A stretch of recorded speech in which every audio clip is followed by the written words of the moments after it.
नमस्कार दोस्तों, मैं विवेक एक बार फिर से अपने YouTube channel stock trading technique पर आपका हार्दिक स्वागत करता हूं।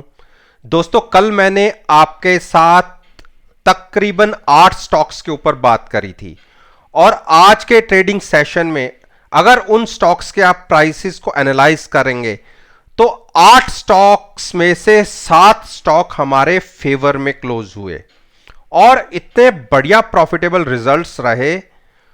उससे संबंधित वीडियो मैंने ऑलरेडी अपने YouTube चैनल पर अपलोड कर दी है। वो स्ट्रेटजी क्या थी, किस तरीके से हमने ट्रेड लिए और क्या रिजल्ट्स फाइनली हमें मिले, वो सारा कुछ उस वीडियो में है।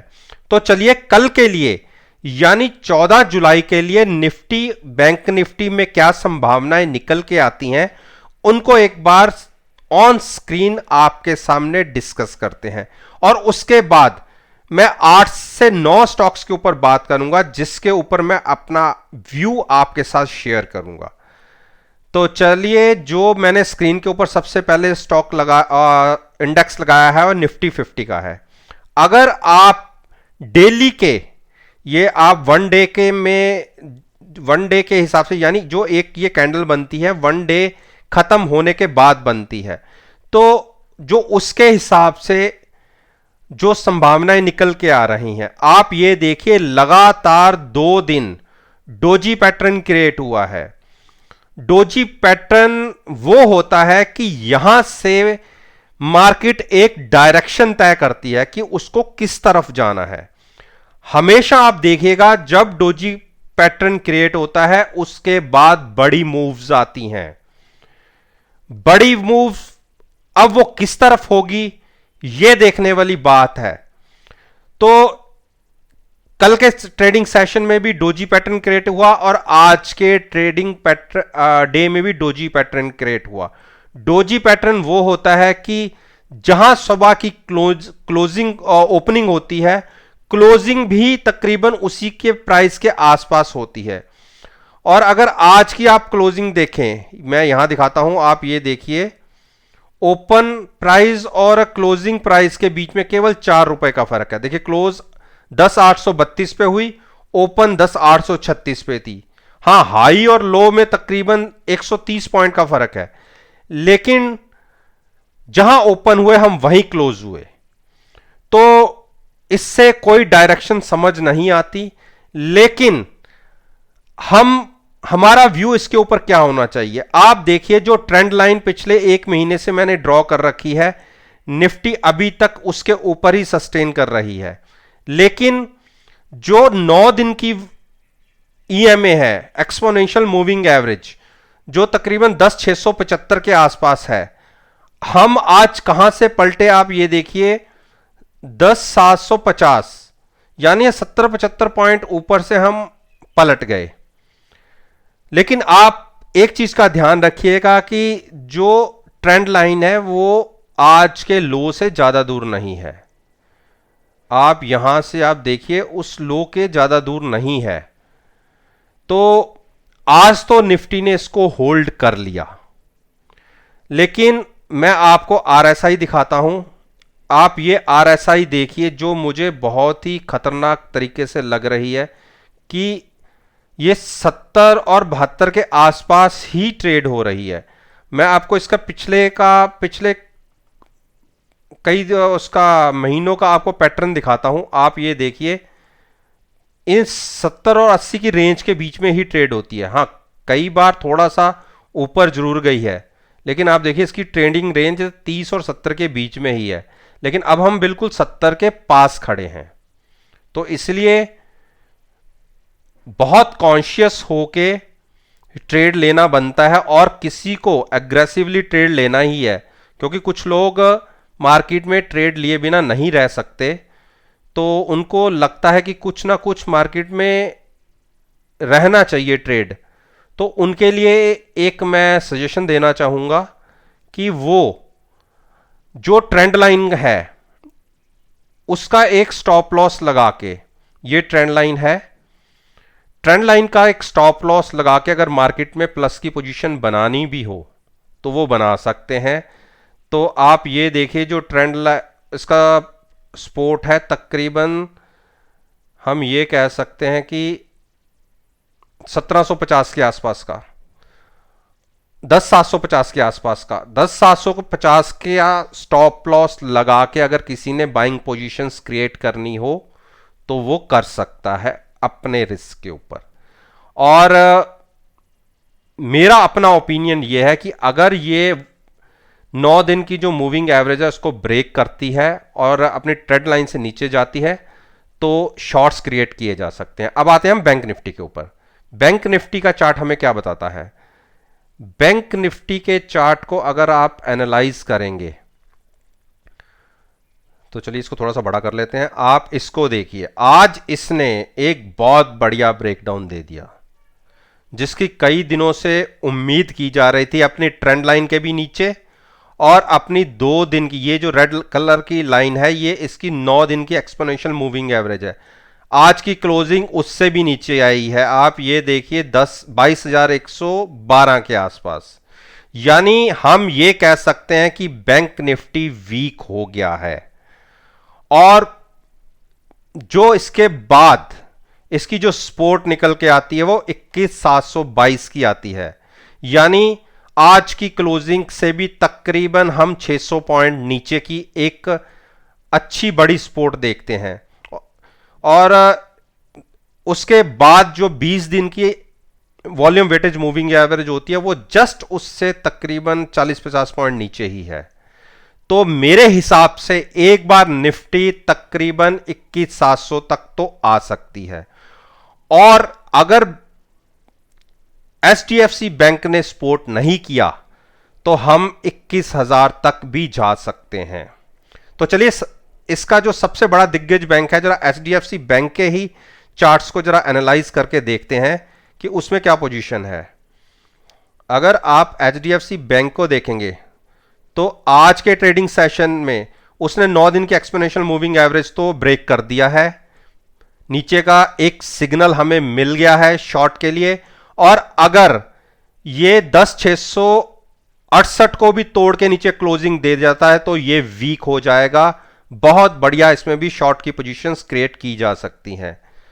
बाइंग की मैं एडवाइस नहीं करूंगा, लेकिन जो एग्रेसिव ट्रेडर होते हैं जिनको मार्केट हमेशा बुलिश दिखती है वो 1070 का स्टॉप लॉस लगा के अगर बाइंग पोजीशन लेना चाहे तो अपने रिस्क के ऊपर ले सकते हैं। अब मैं आता हूं एक दिग्गज शेयर और जिसमें मेरा फेवरेट शेयर भी है एचडीएफसी। एचडीएफसी ने भी आज के ट्रेडिंग सेशन में देखिए एक बड़ा ब्रेक डाउन दे दिया है, यानी अपनी ट्रेंड लाइन को भी ब्रेक किया, 9 दिन की जो एक्सपोनेंशियल मूविंग एवरेज है उसको भी ब्रेक किया और 20 दिन की एक्सपोनेंशियल मूविंग एवरेज के ऊपर एक सपोर्ट लेके थोड़ा सा वहां से घूमा है वापस, लेकिन लोस्ट पे ही कह सकते हैं हम क्लोजिंग आई है। इसके लिए तकरीबन 1836 एक अच्छे बड़े सपोर्ट का काम करेगा और अगर इसको भी ब्रेक हो जाता है तो समझ लिया 1800 दूर नहीं है। तो ये तो मैंने 4-5 स्टॉक्स के ऊपर और इंडेक्स के ऊपर आपसे बात करी। अब मेरी एक जैसी स्ट्रेटजी मार्केट के अंदर होती है कि मैं 4 स्टॉक बुलिश साइड के लेता हूं, 4 साइड बेरिश साइड के लेता हूं, जिसके ऊपर मेरा व्यू इस तरीके से होता है कि जिनमें मैं बुलिश हूं उसकी तो मैं पुट सेल करके चलता हूं 10% नीचे की, और जिसमें मैं बेरिश हूं उसकी 10% ऊपर की कॉल सेल करके चलता हूं। और आपको पता है कि सब स्टॉक्स में से एंट्री और एग्जिट सेम टाइम पे होना होता है। तो चलिए जो सबसे पहला मैंने स्टॉक इस कैटेगरी में चूज किया है वो मैं आपसे ऑन स्क्रीन दिखाता हूं, Bharat forge, BFRG, Bharat forge. Bharat forge के आप इसको देखेंगे तो देखिए आज इसने अपनी जो वॉल्यूम वेटेज एवरेज है 9 दिन की एक्सपोनेंशियल मूविंग एवरेज उसको सपोर्ट लेके वहीं खुला और ऊपर की तरफ जाके ही एक ये समझ लीजिए कि क्लोजिंग दिखाई है। इसमें हम बुलिश हैं और कल की क्लोजिंग जो कल की क्लोजिंग से ऊपर आती है, मतलब कल की ओपनिंग एक दिन पहले की क्लोजिंग से ऊपर आती है तो एक बड़ा ब्रेकआउट इसमें देखा जा सकता है। तो इसमें हम बुलिश हैं 10% नीचे की करंट प्राइस से नीचे की पुट सेल की जा सकती है। उसके बाद है विप्रो लिमिटेड, इसमें मैं बुलिश हूं। अगर इसमें भी देखिए अपनी जो 9 दिन की एक्सपोनेंशियल मूविंग एवरेज है उसको ब्रेक करते हुए बिल्कुल हाई के आसपास ही क्लोजिंग है। इसमें भी करंट प्राइस से 10% नीचे की पुट सेल की जा सकती है। और उसके बाद है कोलगेट पोमोलिव। आप कोलगेट पोमोलिव की बात देखिए, इसने भी आज कितनी बड़ी बुलिश कैंडल क्रिएट की है। आप देखिए जैसे ही इसने अपने 9 दिन की मूविंग एवरेज को ब्रेक किया, कितने जबरदस्त तरीके से शॉर्ट्स कवर हुए और कहां जाके ऊपर जाके क्लोजिंग दिखाई। कल के ट्रेडिंग सेशन में इसमें भी हम बुलिश हैं, तो 10% नीचे की एक पुट सेल की जा सकती है। अब आते हैं हम जिसमें हम बेयरिश हैं, उसमें सबसे पहला स्टॉक है सेल का, steel authority of India limited. इसके अंदर हम बेयरिश हैं, तो हम कॉल सेल कर सकते हैं। कॉल भी अब करंट स्ट्राइक से 10% ऊपर की। तो आप देखिए लोएस्ट क्लोजिंग आई है बिल्कुल, इसमें एक बड़ी सेलिंग देखी जा सकती है और जो इस प्राइस को तकरीबन हम कह सकते हैं कि 34 तक ला सकती है। यहां से 2 रुपए की सेलिंग देखी जा सकती है। तो इसकी 10% ऊपर की करंट प्राइस से हम कॉल सेल कर सकते हैं। अब आते हैं HDFC बैंक। HDFC बैंक देखिए आप, HDFC बैंक को मैं चार्ट्स के माध्यम, क्योंकि ये मैं इसको ट्रैक करता हूं और इसके मैंने आपसे पहले भी डिस्कस कर चुका हूं, फिर भी मैं एक बार आपसे फिर से दिखा देता हूं कि HDFC बैंक में हम बेयरिश हो जाएंगे ज़बरदस्त तरीके से अगर 1068 को ब्रेक करता है, और जिसकी पॉसिबिलिटी बहुत ज़्यादा है, इसलिए मैंने इसको शॉर्ट का कैंडिडेट भी बनाया है। और इसमें भी 10% ऊपर की हम कॉल सेल कर सकते हैं। और जो मेरा अंतिम स्टॉक है वो गोदरेज कंज्यूमर प्रोडक्ट है। गोदरेज कंज्यूमर प्रोडक्ट में भी मैं बेयरिश हूँ। उसका रीज़न ये है कि इसने भी आज की देखिए तकरीबन लोएस्ट की तरफ ही क्लोजिंग दिखाई है। मोस्ट प्रोबेबली ये अपनी सपोर्ट के आसपास आ सकता है 680 के आसपास, जो इसकी 20 दिन की एक्सपोनेंशियल मूविंग एवरेज है, क्योंकि 9 दिन की जो एक्सपोनेंशियल मूविंग एवरेज है उसके ऊपर ही इसने क्लोजिंग दिखाई है। तो एक बार तो उसको ब्रेक भी किया था, तो पॉसिबिलिटी यही निकलती है कि ये भी एक बड़ी मूव नीचे की तरफ दिखा सकता है। इसमें भी हम 10% ऊपर की कॉल सेल कर सकते हैं करंट प्राइस से। तो अब आपको मेरी ट्रेडिंग स्ट्रेटजी पता लग गई हो गई।